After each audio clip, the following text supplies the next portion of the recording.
let me introduce to you Ms. Tasha Scott. Thank you, Cheyenne. Thank you. Good evening, ladies. So here's the thing. I know I've been asking everybody to move forward, but just know it's equal opportunity tonight. I'm going to involve everybody, okay? So nobody will feel left out. Before I start, I want to ask a couple of questions. How many of you, by a show of hands, consider yourself a leader? Okay. I know you're eating, but just bear with me for just a minute, okay?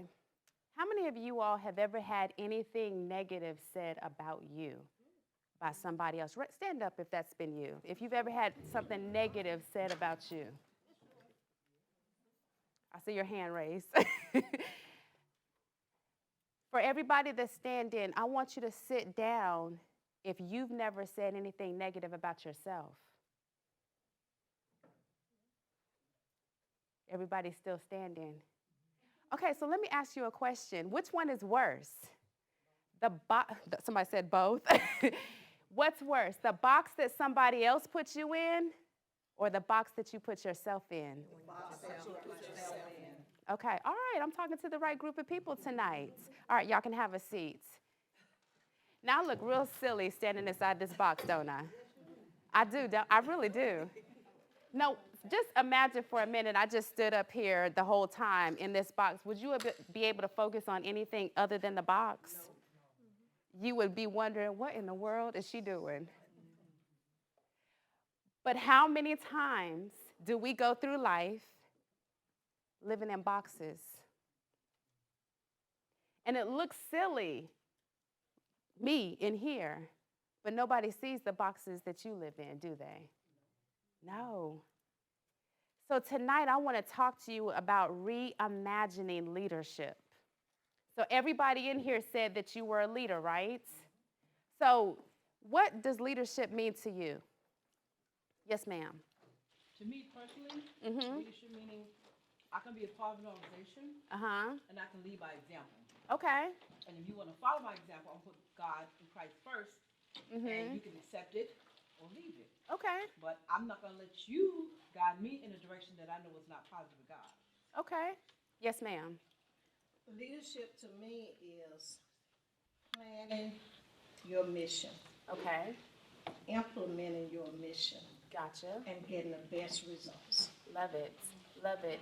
Anybody else on this side of the room? What does leadership mean to you?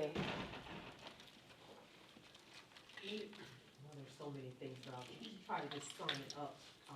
And being able to understand what others, their needs, and placing their needs over your needs, being able to serve them without having concerns about yourself. Gotcha. Gotcha.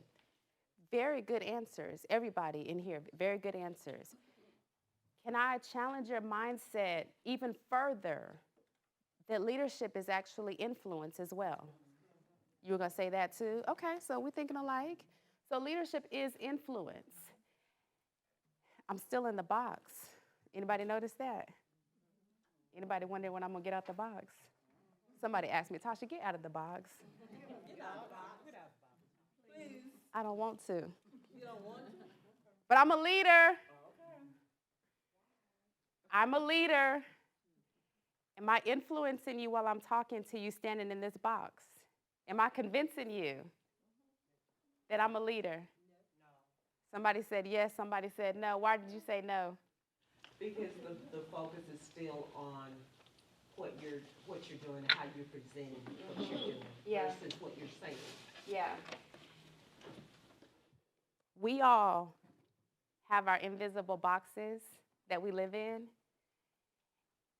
and there's not enough motivation in the world to convince us to step outside of our boxes until we decide. Did y'all hear me, or do I need to repeat it? There's not enough motivation in the world. Like, you can convince me all day long, but until I get ready to stand out of that box, I'm not moving. So as we talk about reimagining leadership today, I want you to think about this. You cannot outwork a limited mindset. You just can't do it. Anybody work out in here? You go walk in or you train? Are you a trainer?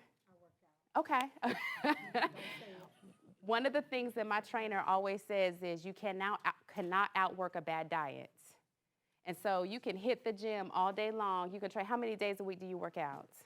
At least 6 days a week. So we have somebody real aggressive in here.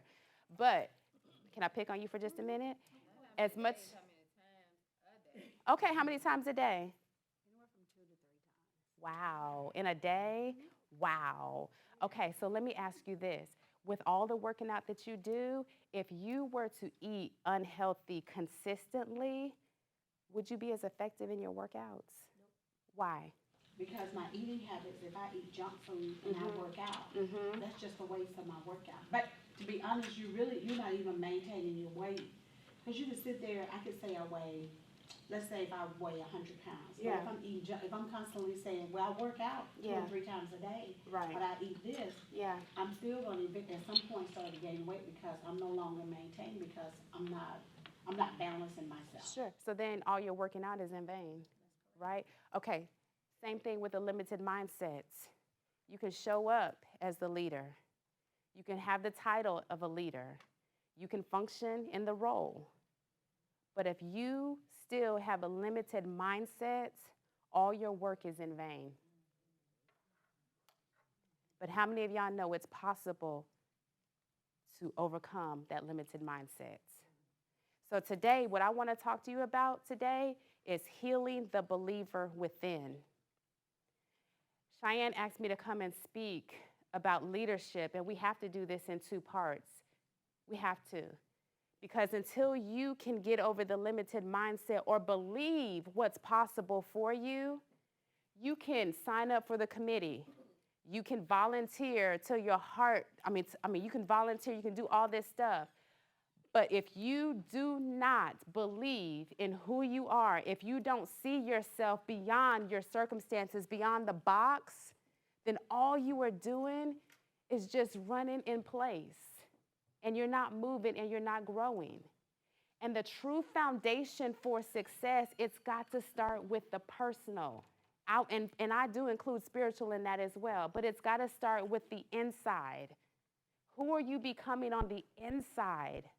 Because that's what's going to manifest on the outside. So I said you can't outwork a limited mindset. So today I'm going to talk to you about 4 ways that you can reimagine yourself as a leader. And my prayer is that when you walk away here today, that I would have challenged you just to get 1 step closer from where you were to believing what's possible for you. Are y'all with me? Okay, so the first thing that I want to talk to you about is you got to recognize your value. So many times we wait for validation from the outside. Do me a favor, look at the person next to you. Just look at her. Smile, look at her. You don't have to say anything. Everybody's got to be looking at somebody. Okay, check this out. Are you looking at yourself?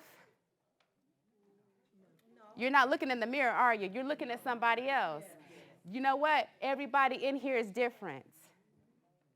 Every last one of us are different. When I look at you, I don't see me. That's kind of impossible, isn't it? You have to recognize your value. What value do you place on yourself? The other thing, and here, before I go there, even the value that you place on how you talk about yourself matters. Cheyenne, when's the last time you had a compliment? Today? What did they say? I had on a different outfit earlier, and they said they liked what I had on. Okay. And you probably said thank you. I did. Okay. Before you left the house, did you look in the mirror and say, Cheyenne, I like what you have on? No. I didn't. Yeah. I was cognitive though. Yeah. You knew you looked good though, right? I knew I looked presentable. Yes, That's yes, right. yes. So her compliment was, "You look nice today." But chances are a lot of us are getting compliments from outside, even though we know it in here, but we haven't verbalized it to ourselves. Does that make sense? So sometimes we're waiting on that outward validation. You are smart. You are capable. You are qualified. You can do this. We wait for the outside, but I'm here to challenge you to say you need to recognize it even more. Like I like how Cheyenne put it, be more cognizant of it. You need to be more cognizant of what's in you, and you need to also match it with your words that you speak about you. And you know what? To speak to that point, Yes, ma'am. I told my husband just last week, I'm a brick house. and I say, if nobody else knows that, Yes. I do. Yes. And guess what? You have to believe it with yourself. That's right. I really believe that I'm a brick house. Even though I was smaller when I was the real brick house, but I think I'm a brick house now. But then you got to say those things, and then your spouses, you have to say it to them sometimes so that they can hear how you feel about yourself. Absolutely. Great point, because here's the thing. We can train people how to treat us. That's right. We can train people how to see us. A lot of times we get frustrated because we say people don't see our qualifications. They don't see our experience. They don't see our efforts. They don't see, we can go down the list. But here's the thing, do you see it? Okay, so number one was you got to recognize your value. Number two is you got to accept your value.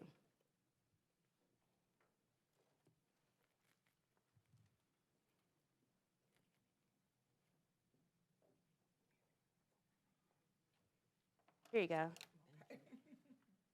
What I just do? No, not what's something. Don't look at the book. What did I just do? I gave her something. What did she do? She accepted it. And then she said, thank you. It really is that simple. Did y'all catch that?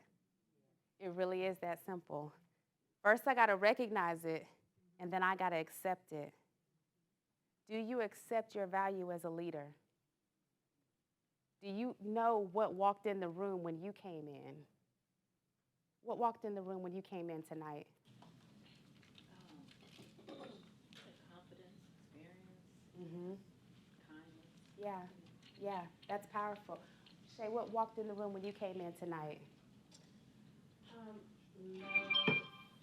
grace, openness, strength, dependability, Yeah. growing in confidence. Yes, I like that. I like that. What walked in the room when you came in tonight? Open-mindedness. Okay. Check this out. A lot of times we struggle with our accepting our value because when we do vocalize it, when we do say it, we're worried about what other people might think. And in some cases, it ain't even what they think, it's what they said. Right? And so what do we do when somebody's thoughts, opinions, or words are spoken against our acceptance of who we are? What happens? What do? We shut down. We shut down as if their words or thoughts are more powerful than ours.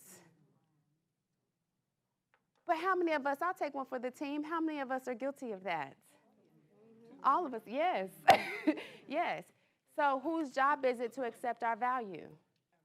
It's ours. Okay, so what was number one? Number two? Accept your value. Okay, number three, we have to increase our value. And in this case, increase is an action word. It is my responsibility to increase. It is your responsibility to increase. There's no junk in this room. There are no victims in this room. There's nothing but leaders in this room. So if I want to grow in my industry, if I want to grow in my talents, my gifts, my skills, what do I have to do? I have to increase. What are some ways that you can increase your value? Continuously doing it, not giving up. What are continuing education, trainings and workshops, read. So if we don't know how to do something with all this technology, mentorship, yep, YouTube, yes, YouTube is our friend. And you know, YouTube is owned by Google. Yeah, so there are things that we can do to increase our value. So is it Cheyenne's job to increase my value? No. Is it your job to increase her value? No, we have the responsibility, the right, and the privilege to increase our own value. Nobody can hold us back. Did y'all know that? Nobody. Like we can. So think about this for a second. Where have you been decreasing your value in your life? Don't answer out loud. Because you can fool all the people most of the time, but you can't fool yourself. You know, right? Okay, so number 4 is you got to believe in your value. And I started this off by saying, heal the believer within. Let me tell y'all a quick story. When I was in the 6th grade, I loved to write. I love stories. I used to be on the playground making up stories. Some of them weren't true, but I used to love doing it anyway, just because I love the effect that my stories had on people. And when I was in the 6th grade, I entered this writing contest. It was a 6th grade writer's workshop. And only 2 people in the whole 6th grade got picked to go to this workshop. I was in Colorado at the time. And my story was the enchilada that ate Pueblo. It was just really just crazy. But I won. And I remember back then thinking, all I want to do is write. All I want to do is influence people to, I love the effect that my stories, they were crazy, but I loved how it moved people. And then life happened. And I got distracted. And the very thing that I wanted to do, I went far to the other side. But check this out. How many of y'all know God is a God of restoration? Yes. One of my favorite scriptures in the Bible is where God said, I will restore the ruined places, so that everybody that walks by, they'll look and say, oh my gosh. What's your name? Glenda? Oh my gosh. That's what it says. But check this out, y'all. Remember this? We willingly go back to the boxes. Because the very things that he's called us to, we get scared. It's uncomfortable. People have said things about us. They have done things to us.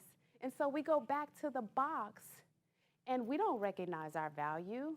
We don't accept our value. We definitely don't increase our value. And we don't believe that I could be an effective leader. Like, I could be somebody that when I walk into a room and influence people, that generational curses are broken off of people, that people's mindsets are changed. We don't believe, and we go right back to the box. It sounds very simple to say, recognize your value, and if I were to take a poll, everybody would be like, yeah, I believe in myself, yeah, woo. But again, I want you to answer this for yourself. You don't have to answer it out loud. It's just me and you in this room, okay? What has unbelief cost you in your life? Have you taken your eyes off of the value that you are, and have you compared yourself to somebody else?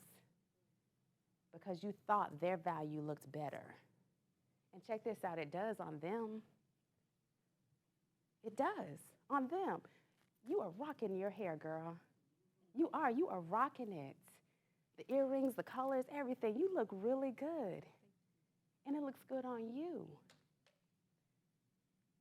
But I don't have to be her. I can't be. But what is unbelief costing you? What is devaluing yourself costing you? Are you showing up as the effective leader that you could be? What was number 1? Recognize your value. What was number 2? Accept your value. What was number 3? Increase your value. And number 4? Relieving your value. There's something that happened to me this year. It started last year, but God was saying, there's more. Like, I was thinking that I was doing some really good things. Speaking engagements, events, just all kind of stuff. And Cheyenne, something happened one day where I really said this out of my mouth. I said, people are actually applauding my mediocrity. Like, everybody is like, oh, you're doing so good, girl. This was the kicker right here. I want to be just like you. And God was saying, there's more. There's more. But what the hindrance was, I didn't believe that he could do more through me. Because I was still tied to the box. Because the box was comfortable. Am I speaking to anybody today? Yes. The box was all I knew. I had people tell me, Tasha, all you are is a motivational speaker, and that's all you will be. They told me out of their mouth. And I believed them. I had people tell me, you shouldn't do that. Or you shouldn't talk about your faith. Or you shouldn't do this. Or you shouldn't. It was all the things that I shouldn't do and all the things that I couldn't be. And I believed them. And so what I did was I stayed close to the box. And I stopped. And I did just enough. Y'all hearing me? I did just enough. But here's the thing. Doing just enough may have worked for some people, but he didn't call me to do just enough. Are y'all hearing me? Yes. There are some things that he's placed in your heart that he has specifically spoken to you to do, to be. And he hasn't called anybody else to do or be. He's called you. He literally had your name on it when he did. But we stay close to the box because it's familiar. But how many of you all know that we can get the box out of the way and we can literally wake up to who we were meant to be? And there's no confidence. You said the word confidence. There is no confidence like walking into a room knowing I am me. Like, I love the things that y'all said that walked in the room, but there is no kind of confidence that's saying, I don't have to be like anybody else. I don't have to act like anybody else. I get to be me. And when you don't show up to be you, guess what? You robbed the world of the gift that you are. Are y'all following me? So I always share things that I learned from myself. So is it okay if I share some things that I'm learning about this, about healing the believer within?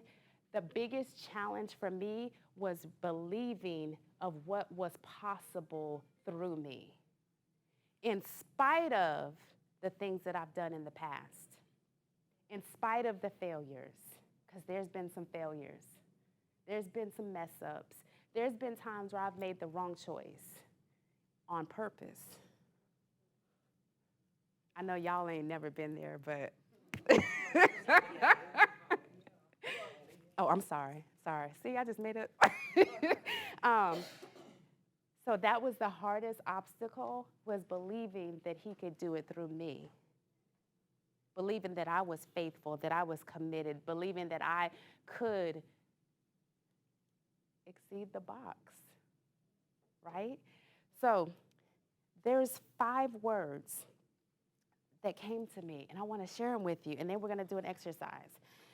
The first word was confession. And I started this by saying healing the believer within. And if I had to frame this another way, it would be reimagining leadership. So the first word, confession, is I have to have an honest assessment about who I am and where I am. Like, I can show up and act the part. I can show up and pretend, or I can volunteer for the thing knowing good and well my motives are not pure. There's all kind of things, right? But my confession is I got to get honest. And I got to locate myself in all of this. Because again, there's not enough motivation in the world. Like Cheyenne, you are really good. You are really, really good at motivating people, encouraging people, lifting people up, celebrating people. You are awesome. Isn't she awesome, y'all? Yes. She is extremely awesome. But let me tell you, she can encourage and motivate you all day long, but until you believe it for yourself, then it's going to sound just like this. But what if you could match her encouragement with your belief? Now we're going somewhere. That's powerful. Yes, but too many times we want to put our head in the sand and act like, well, I don't want to deal with that, or somebody else can do that. I got to get honest and confess, where am I? The next one, after I confess, is the commitment. The commitment question asks, am I committed to the mission? Am I committed to the vision? Do you have a personal vision for your life? I see some heads shaking. Do you have a personal growth plan for your life? I said personal growth. Mm-hmm. Most people have professional growth plans, but do you have a personal growth? I see some mixed answers.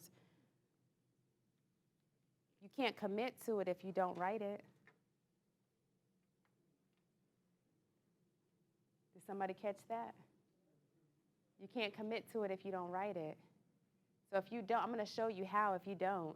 If you do, this will be reinforcement. But how committed are you to the mission, to the vision?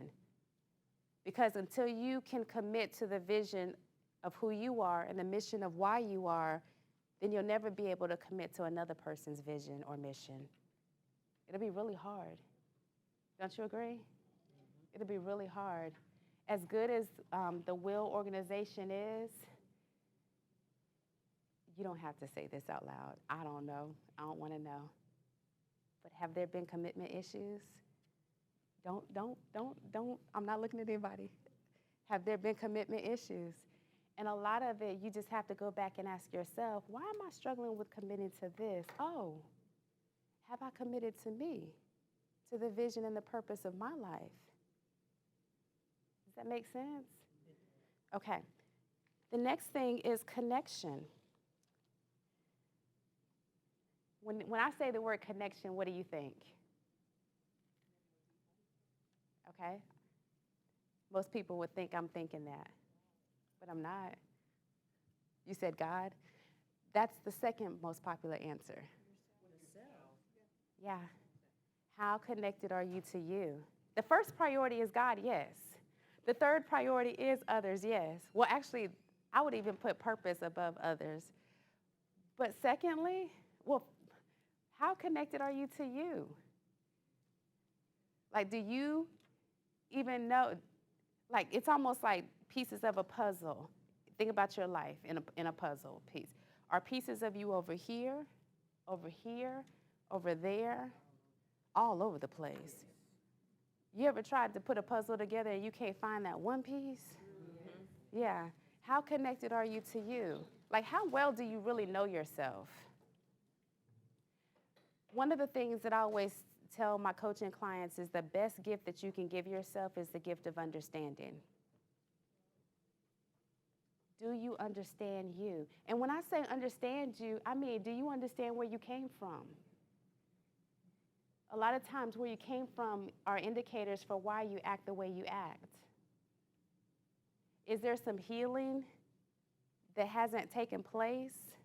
Like maybe, I know I'm talking to some awesome women, so I know there's never been any women issues in this organization. We'll just, but have you ever had somebody come in and you've never met them before, but I don't like her. Again, it's just me and you. Or somebody come in and somebody gets a position and you're like, who does she think she is? How does she get to do that? Or why does she get to do that? I wanted to do that. Do you understand why you think that? That's the connection to yourself. I think sometimes as leaders, because I am talking to a room full of leaders, right? Sometimes I think as leaders, if we're not careful, we can be bleeding while we're leading. Let me say that again. I think sometimes as leaders, we can be bleeding while we're leading. And if we're not careful, the people that we're supposed to be serving, we can be bleeding all over them and not really being effective because we have undealt issues, because we haven't really connected with who we are. Yes, God. Yes, that's the first priority. He is. Absolutely, number one. He is. But number two is you. The next one is community. This is, I think when I asked the question about connection, you all thought I was talking about others, but community is about others. So once you connect with you, how are you connecting with the community?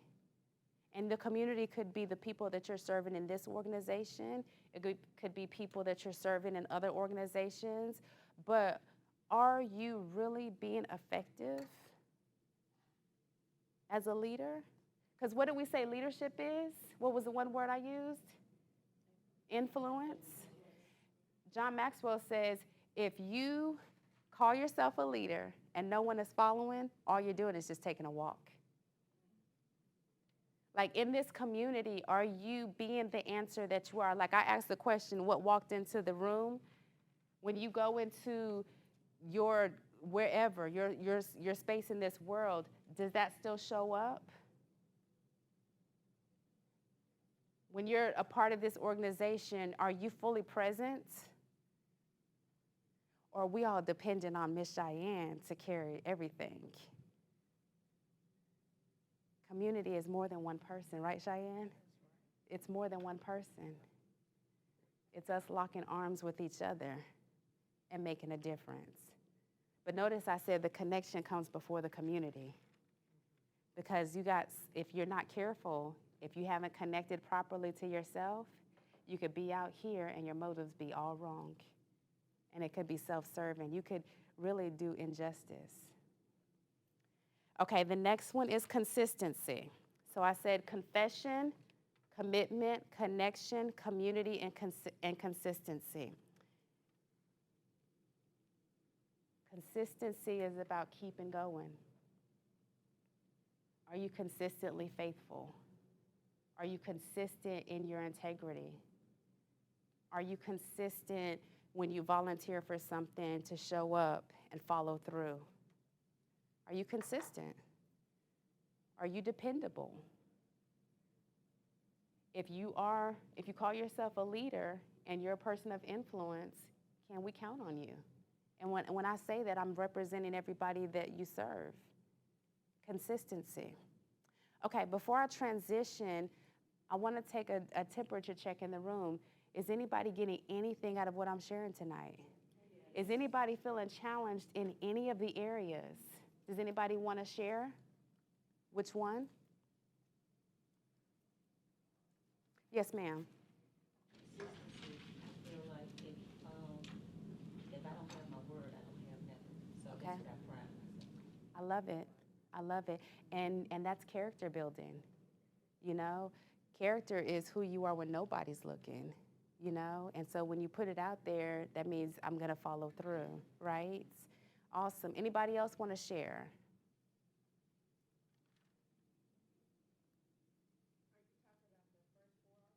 Yeah, anything, out of anything. Well, this is my personal. So accepting your value is my challenge. Okay. And that's something I've recognized. But it was so amazing because I was in Texas and I was in the car and I apologized for something that I did. And the guy said, "Don't apologize for your greatness." And it really hit me that, sometimes you apologize because of who you are. Yeah.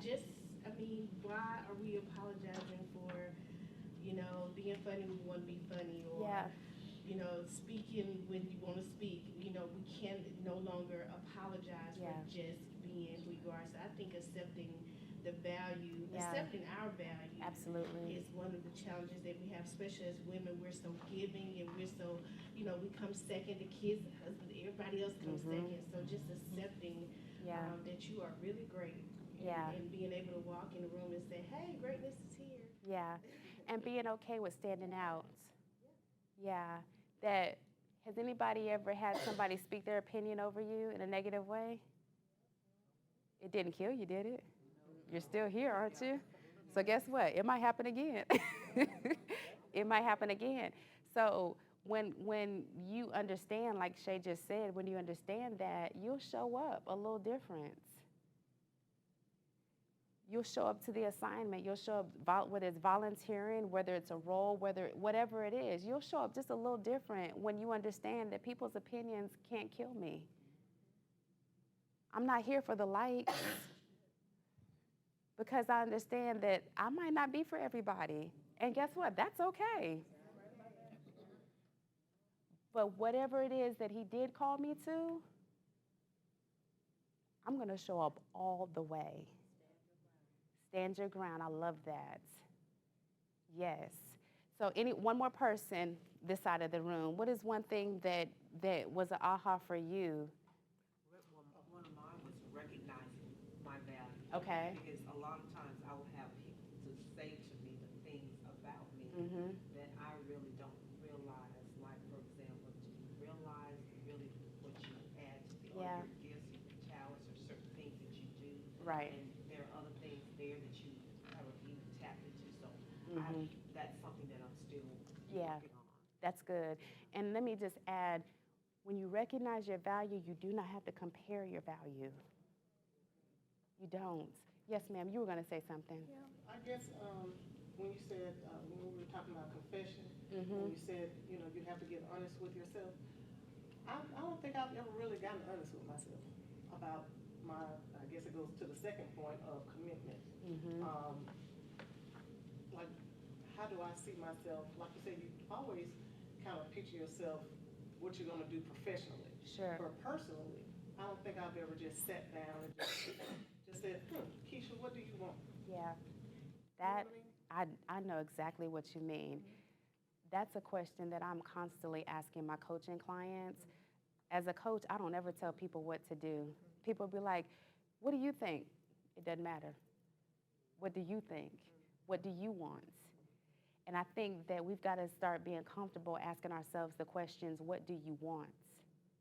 It is about what he's called us to. It is. Yes, y'all, I'm going to sound like a broken record. It is.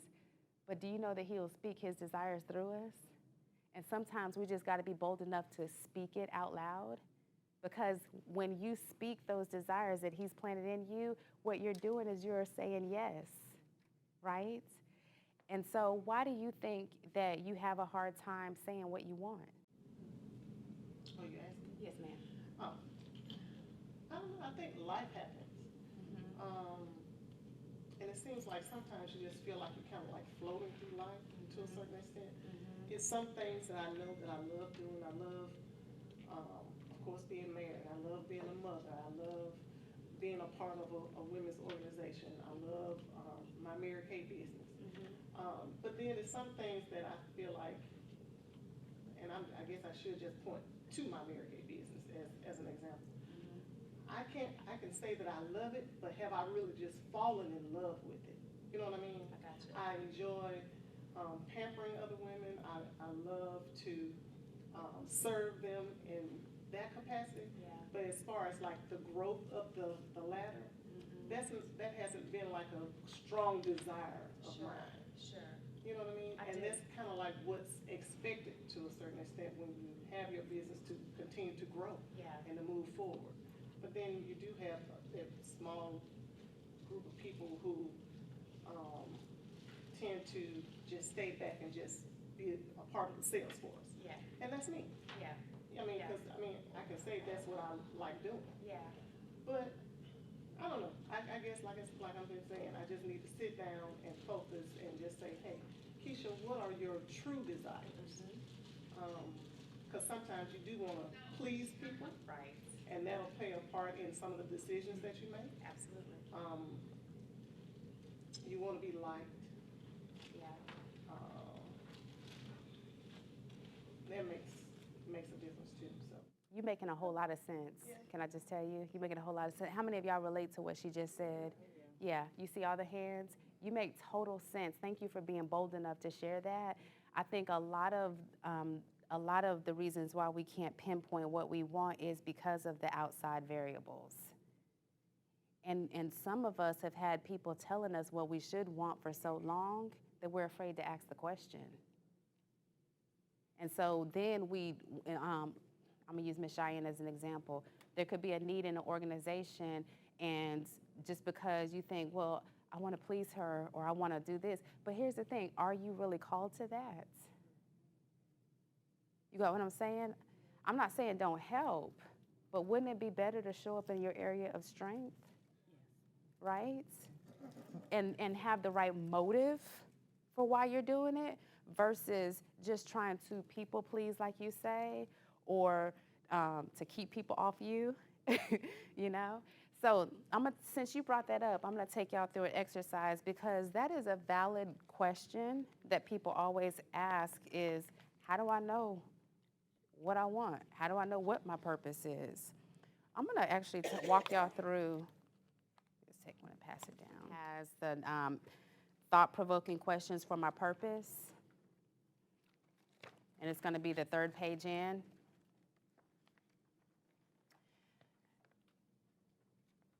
I think as a leader, we owe it to ourselves to assess ourselves regularly. Like it's not just enough to have a one-time aha to say, oh, I want to start a women's organization, or I'm using that as an example, or write a book or whatever. I think we owe it to ourselves to do self-assessments, self-evaluations all the time to make sure that we're on track, because if we do it regularly, then we can course correct as we go. What if one season you volunteered for one committee, but God is grooming you and growing you, and now it's time for you to learn something new, right? And so I have here some thought-provoking questions to maximize your purpose. And this will help to really, hopefully, my friend over here that said she has the question about what do I want, these are some things that you should ask yourself, and maybe do it in quiet. You're not gonna be able to sit here and do it today, but ask yourself the question, but be honest enough to answer the question for yourself. Because what I'm talking about tonight is that personal growth, that personal development, so that you can understand who you are, which goes back to the value, right? So the first question is, what do I want to create? And when it comes to creating, you can think outside the box, y'all. What are some things that y'all like to create? Just anybody. Anybody like to bake in here? Nobody? Everybody like to eat? What are some things that you would say, I like to create this? Style. Okay, that's a good one. You like to create style. So do you like to look in magazines and you like when you put the outfits together? Do you get like, oh my God, that was so awesome? Yeah, that kind of thing. Anybody else? Doesn't have to be anything tangible. You like to make people smile. Okay, who said that? Okay, she said that. Okay, so that can be a creation right there. Do y'all see that? Like, we don't have to think so in the box about the things. I think sometimes when people think about purpose, they're always going to associate it with business. But how many of you all know that our purpose is not always about business? It could be something like her purpose could be to make people smile. It can be that simple. Or your purpose could be maybe it's to show people that dressing nice as possible. On a budget. See? Yes, I love it. I love it. So let's get even more specific, if you don't mind. When it comes, yes, ma'am. You said be more specific. Yes. Be an example. I have a 90-year-old father. Uh-huh. So all the years I grew up is therapy. Uh-huh. I mean, whatever you're gonna have to figure it out. Uh-huh.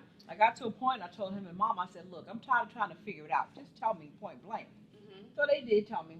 But with my father now, he's military. Uh-huh. So I've learned to use what he say to me as reverse psychology. Okay. So when Dad told me I can, I go and show him that I can. Right. And I had to take that mentality and go out there in the world and focus.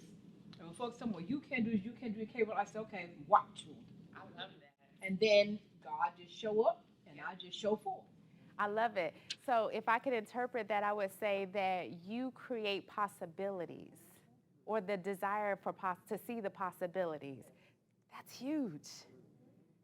That is huge. How many of y'all know that's needed in our society? Like with all the negative news, the negative stuff, we need people like you that can walk around and say, possible. Yeah? Okay. Somebody else. Yes, ma'am. Well, I love to plan and create. Okay. things. I love Okay. to be, because I'm a detail-oriented person Yes. by nature. Yes. So I like to plan things out straight, just from beginning to end. Right. Using creativity to do it. Yes. Because I want it to be unique. Perfect, perfect. That's good, because we all need that. Like, I am not a detail person. Like, we all need that. When it comes to this particular organization, let's get real specific, okay?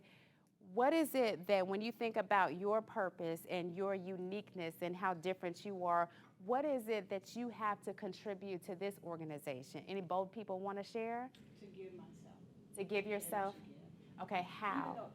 Even though people, sometimes people look at you and you say, hey, like you say, you put yourself in this box, or you say, hey, I don't have it, I can't afford to. But you have to learn to step out on faith to do what your purpose is, what you're supposed to do for. Okay, so when you say to give myself, would you say that you're passionate about helping? Okay, so did you know that that could be a purpose right there? That my purpose is to come alongside and assist, to help. Did you know that? Do you recognize that? Yeah, we all need, like, everybody can't be the visionary, right? And so we need people like you that can come alongside and say, let me help you. That is a gift. Do you hear me? Okay. That is a gift. When I talked about those words, recognize, accept, do you accept that? Awesome. Awesome. Yes, ma'am. I'm going to go back to maybe back in 2000 and, let's see, 7, when I first met Miss Heisberg. Yes. And my father supported all the grandkids for this cotillion. She had to teach all these young, whatever, and she had the patience and the guidance. And I had a niece who was defiant. I said, oh my God, if she can get through her, Lord Jesus. My father bought the dress, but she didn't show up for whatever. But when I saw her teach these young generation that, that special dance, and they look so beautiful, I was amazed that she had that talent and that patience with them. And so when I saw the advertisement for this organization, I met a few women that I know from my past, just living out here. Right. And I said, I want to be a part of that because it's reaching out. And the first thing she had to offer was working with United Way.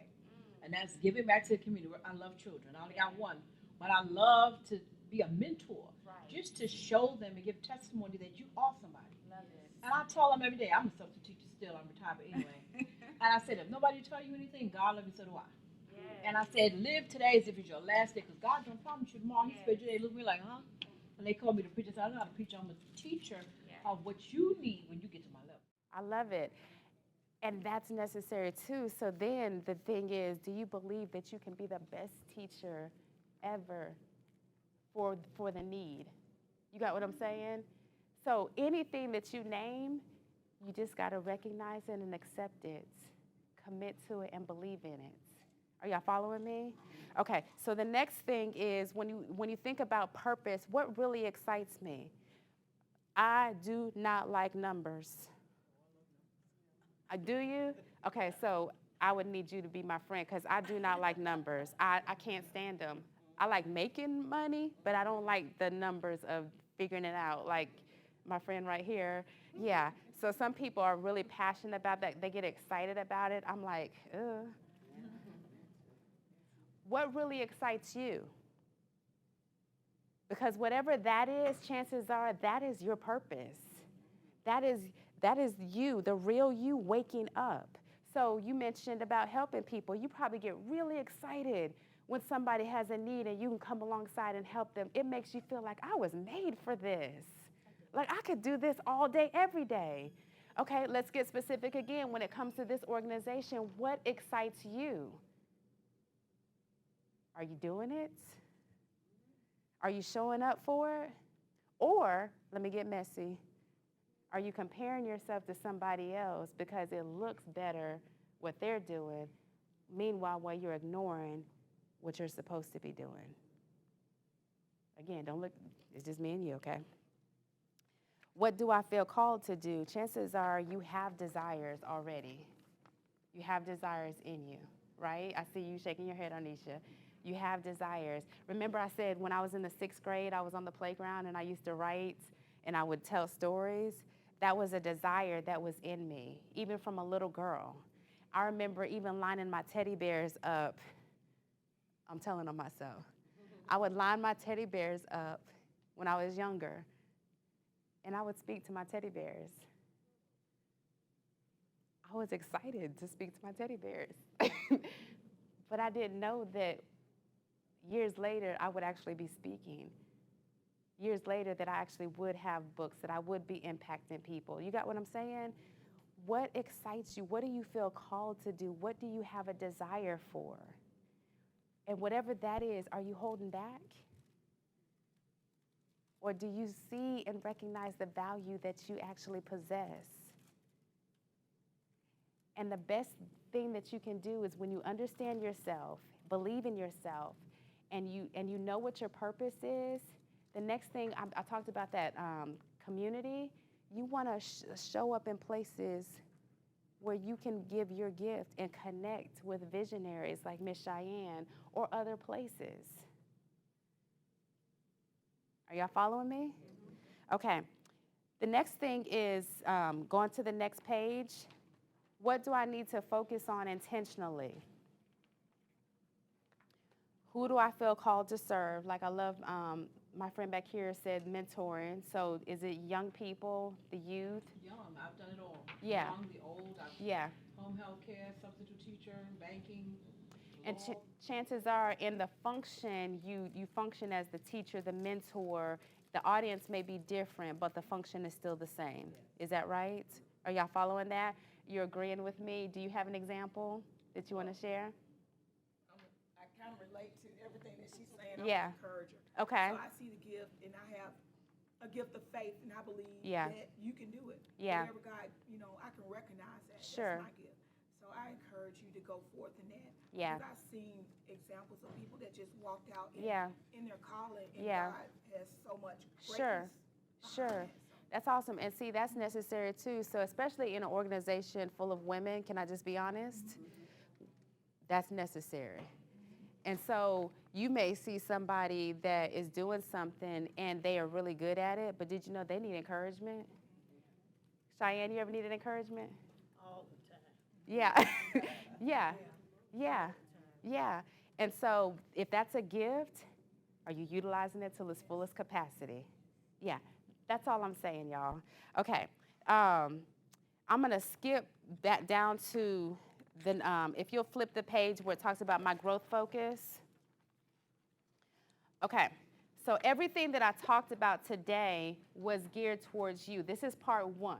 This is all geared towards you to help you locate yourself to see where am I? Have I been showing up? Have I been all in, or have I been limited by the box that I put myself in? Because nobody can keep you in a box, right? And so this page right here should say my growth focus. There's some words that are in the blue section. This is meant for you to evaluate yourself in each of these areas. Anybody ever heard of the wellness wheel? Okay, the wellness wheel is pretty much every area of life. And if there's, like, imagine the wheel is a tire. And if you look at these words, if one of the areas is low, then it could cause a blowout. If you imagine a tire, right? And so what I want you to do on the words right here, I want you to grade yourself 0 to 10, 0 being the lowest and 10 being the highest. I want you to just put a number next to each one of the words on how are you doing in these areas. Just grade yourself 0 to 10, 0 being the lowest and 10 being the highest. I want you to do an honest assessment right now of where are you in each of these areas.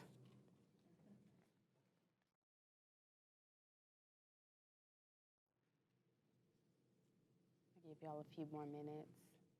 Don't overthink it. Environmental, what? It could be like your home environment, your space. Mm-hmm.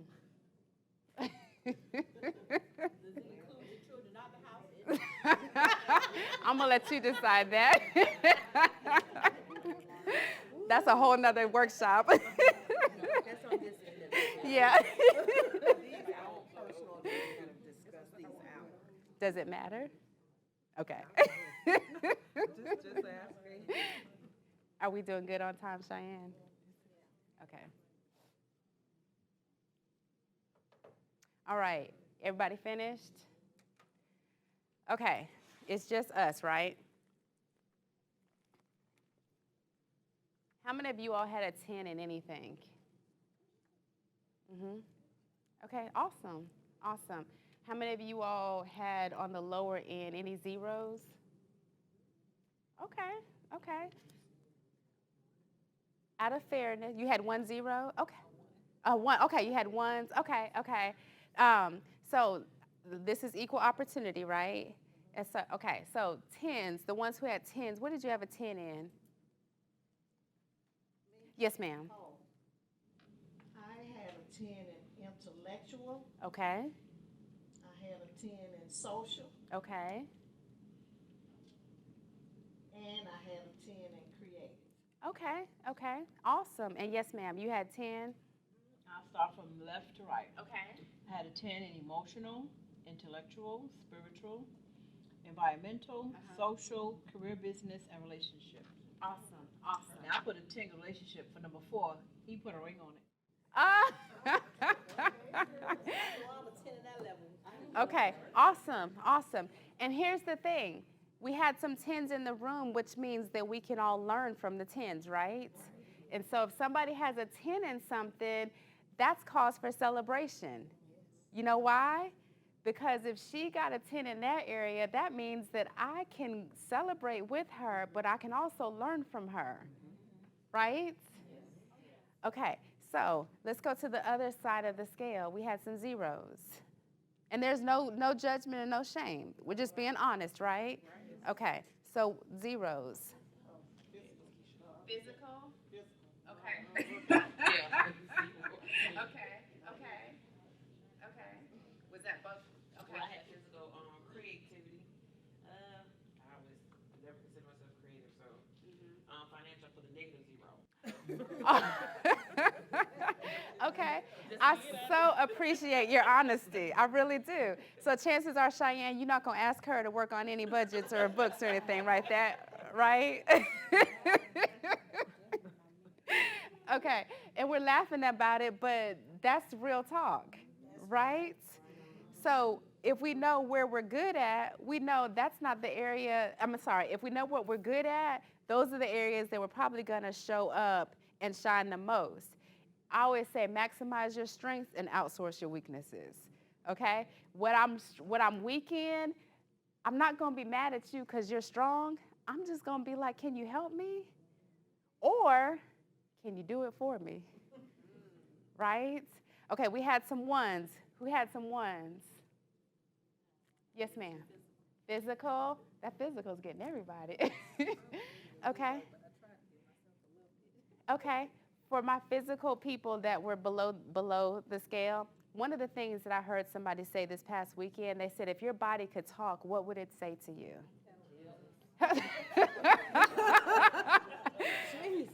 It would say help. It would say start. My daughter Passion, she's no longer here. Yeah. Her quote is, well, she had two, but the one she created is in her physical because she was an amputee before she passed away. Okay. Hers is trust your passion and not your pain. So they gave her the option to keep moving. And the other one was Muhammad Ali suffer now and would be champions later. Yeah, So that's good. Like her biggest one, but hers was trust your passion and not your pain because even though you still push through. So all of us in here, I don't think any of us are amputees, but she pushed through. So you have to remember in the physical, everybody's not going to be the same size or the same. God didn't make all of us to look exactly alike. That's right. So whatever we can't limit ourselves. And I learned that from her, just being at Children's Hospital. There are so many children that physically cannot, they're stretched out there because they physically can't move, but we can. We can move our arm, we can move our leg. Do we have some aches and some pains? Yes, but we physically. So the physical, we all us in here can say, hey, I do rate myself high. I may not be as active as you are. Sure. And I had to learn that from my daughter.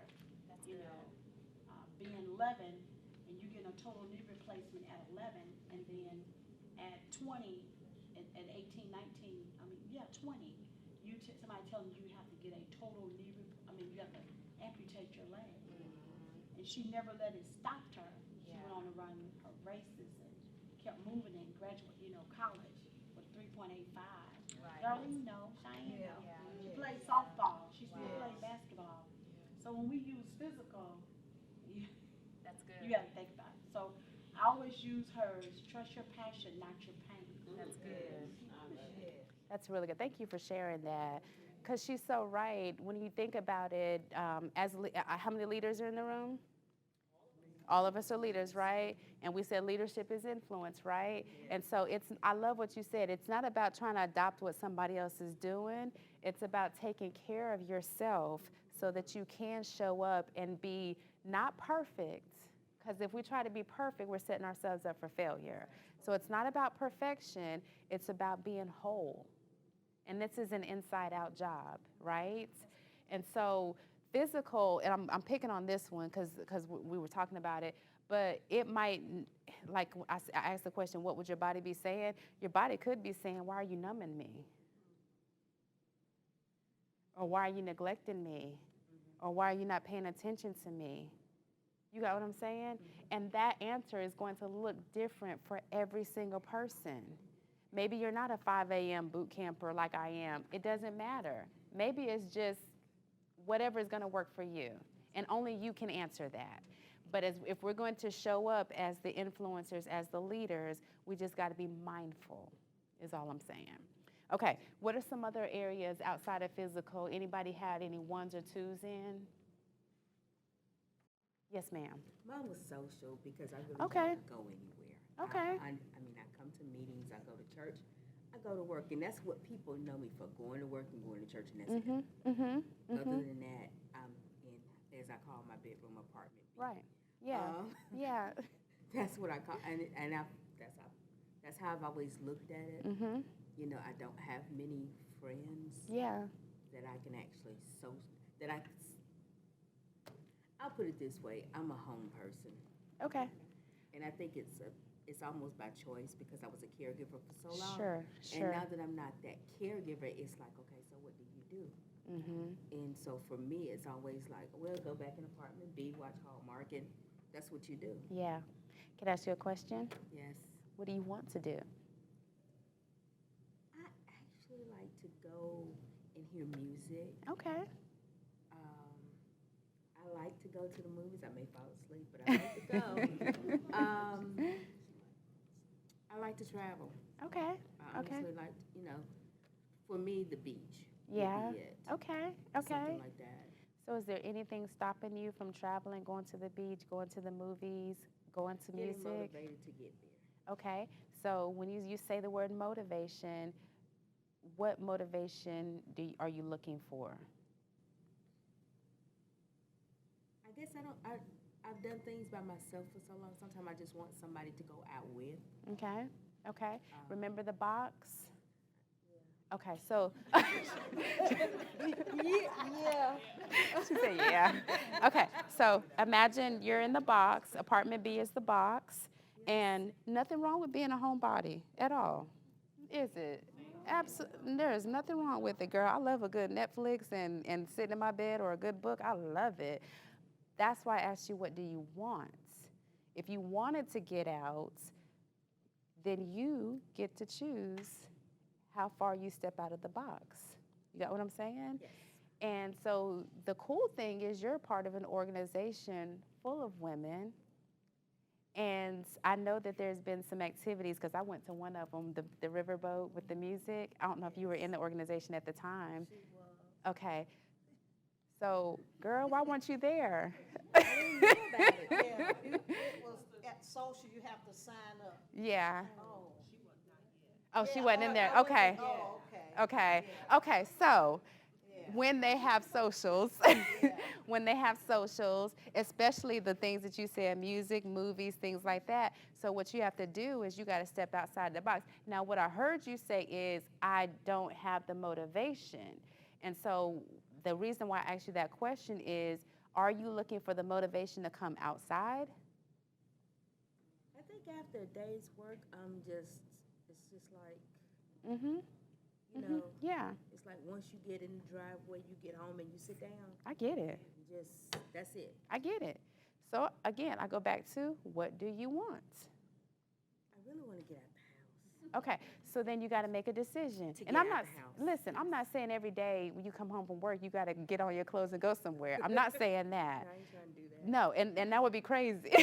You know, what I'm saying is, whatever it is that you want, commit to going after it, which means the motivation may not come from the outside. You got what I'm saying? Yes. Are y'all following me? It may not come from the outside. Sometimes we got to open our mouths, that community that I talked about. First, the connection, answering what you want, all that. And the community, you're surrounded by community right here. How many of y'all knew that she liked music? You did? How many of you knew that she liked going to the movies? You did? Do y'all ever hang out? Yes, we do. You do? Yeah. Okay, When we get a chance, yes. Okay, so there's a out of the box right there. Okay, I wonder who in here likes music? Are you seeing this? Who in here likes going to the movies? Well, I know you do. Okay. You at the movies every week almost. Yes, I went the other Tuesday. Uh-huh. Tilly, you can go for $5. No matter what time you go, and I have a bucket. We can get a bucket of popcorn for $5. I have two. That sound like, look, you see this? I take my grandson. Okay, yes, I'm getting there too. I'm getting there too. Okay, so what do you want? You have all these people that said, I'll go with you, but she just brought up a good point too. Who said you can't go by yourself? You see me go by myself. I love going to the movies by Well, myself. I had to learn how. Yeah, I was in the box. yeah. I always went with my children or someone, and then Jada was, everybody in here know Jada was like my partner in crime, right? So we always had a movie day or night, and then when all 6 of the kids were home, we had a movie day. But once Jada passed away, I had to figure out, like she said, I had to get out of that box. Yeah. It was really hard to come out of that box. Yeah. But I ended up coming out one day with my grandbaby, because she came on, she was like, Nana, you're not gonna take me to the movies? So I had to come out of the box because I didn't want to go anymore because Jada was no longer there. But me and her, we got out and we went to the movie. It was hard at first, but I got out of the box. And then once I learned, I got out of the box again by myself to see what was it like. And so Saturday, I jumped out of the box one more time by myself. I went and saw the Bryant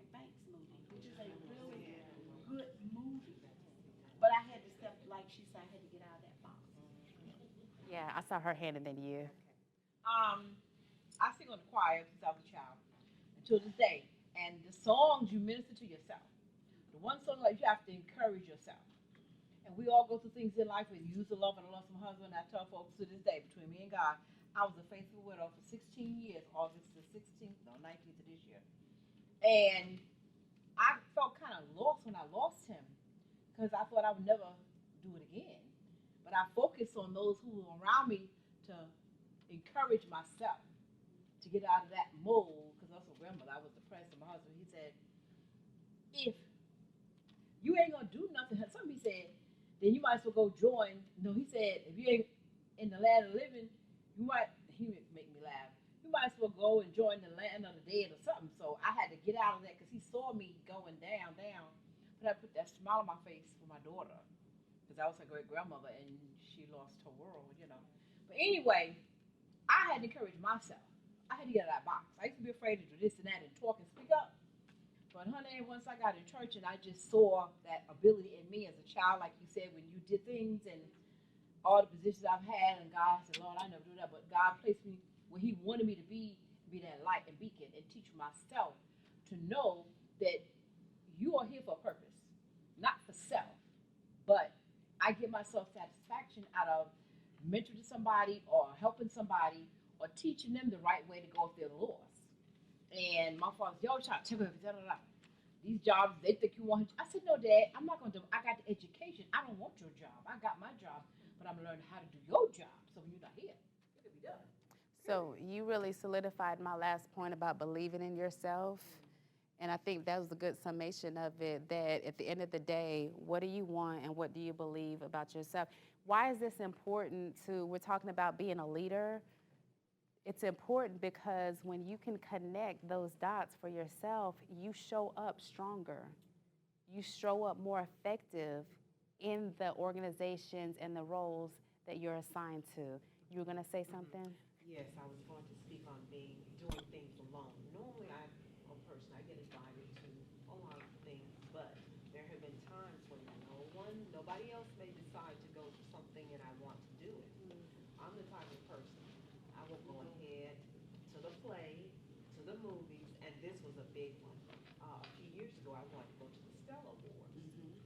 And I had asked the prior year, I didn't go because I didn't have anyone to go with me. But I said, next year, I said, gospel, I said, you know what, I'm going to the Stella Awards. I said, I don't care where it is. And it was closer. It was in Atlanta that time. And the next year, it was in Houston, Texas. So I asked people to go with me, but nobody's, everybody's schedule was tied up. Whatever. I said, you know what, I'm going to this. I don't care. So I contacted someone in Baton Rouge, Louisiana, that I knew was another singer. And she said, if you can get here, she said, you can ride with us. So they had gotten a limo all ready to go because she was an artist. She was a local artist as well. She said, well, you can go with us. I said, well, I'm packing my bag and I am going to. So I made that up in my mind that I was going. I did it. Yeah, that's awesome. That's awesome.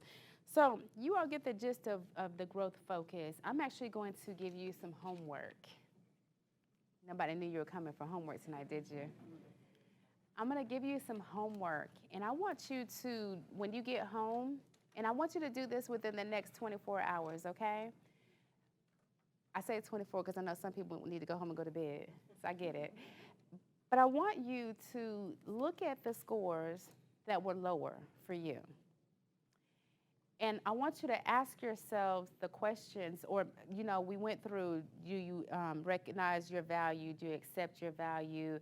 Do you commit to your value? Do you believe? We went through all of that, right? And I went through some words. But I want you to evaluate those areas. And ask yourself, what is missing? What support is missing? What motivation is, all of that stuff. What are you going to do about it? It's not just enough to acknowledge it, but what are you going to do about it? You're a leader, right? You're a person of influence, right? You wouldn't want somebody to follow you if you were not, like, in other words, I can't tell you where to go if I'm not doing it, right? I'm not talking about perfection, y'all, because all of us are a work in progress, myself included. Yes, ma'am. So I want to ask you real quick. Yes, So ma'am. are you saying that we're asking, doing ways in which we would improve those Yes. areas? Because Okay. remember, the one was increase your value. How can I increase my value in this area? Now, here's the thing, my sister over here, we may never be good at numbers. That's just a fact. We may never be good at numbers. But what do I need to do to surround myself with the right support so I don't neglect that area, but I'm still growing in that area? Do y'all see that? Because I don't want to lose you and think, well, I ain't never going to, I don't want you to think that. You just got to find out what is missing and create a plan around it. And what I'm asking you to do is when you go home is to finish the evaluation. Does anybody have any questions? Is there anything that I said tonight that you're unsure about? Did you get something out of tonight? Yes. That will help you take one step closer to remember I started off and said healing the believer within. Believing that it's possible for you to be an effective leader, even more than you've already been, but to rise up and be everything that God said you're supposed to be. Because Cheyenne, you got big dreams for this organization, don't you? You need some help, don't you? You need some leaders to rise up, don't you? Even more than what you've been seeing, right? But you put it out there. You've cast the vision. The question is, who's going to catch it? And a leader doesn't always need to be micromanaged. Because if you need to be micromanaged, are you really a leader? So there's things, and I'll end with this. There's things that are sitting on the inside of you that are dormant right now. They're dormant. Like the real you is making a demand on who you settled for. But guess what? You get to step out of the box. The box does not have enough to, like I looked real silly. The box can't contain you. The box cannot define you. You went through some things. You've overcome some things so that you could be here in this moment in your life to be an answer. Right? So what I'm asking, and I'm praying over you, God heal the believer within. Just like I was that little girl on the playground writing these stories and telling all these things. I needed healing to believe what was possible and still is possible because I'm a work in progress. I'm getting ready to write my 3rd book because I chose to believe. And there's even more. So I'm going to end with that, with my challenge. And can I pray for you? If this affected you, do you mind standing up?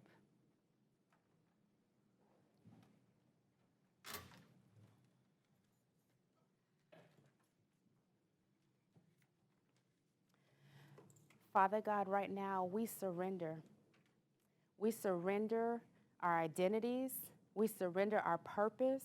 We surrender our callings right now to you in Jesus' name.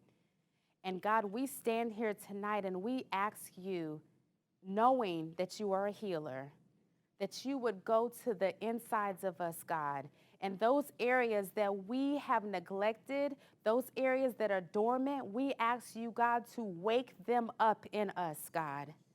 We are asking you to do what only you can do, Father. You are raising us up to be the leaders, the warriors that you need on this earth. And we are asking God right now to heal our unbelief, God. Heal the areas that we have not believed you. And help us to see what you see, God. Restore our vision.